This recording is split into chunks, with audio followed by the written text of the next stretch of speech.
fucking back. She just running her fucking mouth, fat bitch. Running her fucking mouth. And I'm like, keep trying to talk to her. I'm telling her 111. She just following me.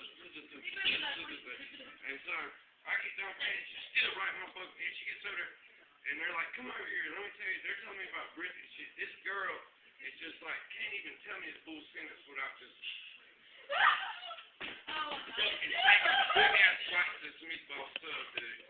Dana, she's talking and she's just holding it. Like you put a sling to it. And I was like, how old are you, Bridget? I'm just like, and she was like, meatball sub and shit.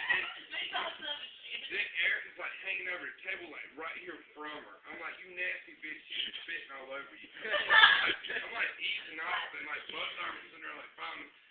She grabs half of her sub up, dude. No fucking like half the sub and starts talking to me out the door, eating her fucking sub. Out the door, telling me about Bridget breaking her damn glasses. Knowing good and damn well why I'm walking away from her. I do not want to fucking be seen around her ass. Follow me with a fucking 6-inch sub. And Erica right beside her just it. But the shit it turned out, she cannot leave that sub on the table. She had to fuck her up and take it out and eat it while she was calling me. Got in the car, she just standing there. And she just broke her glasses.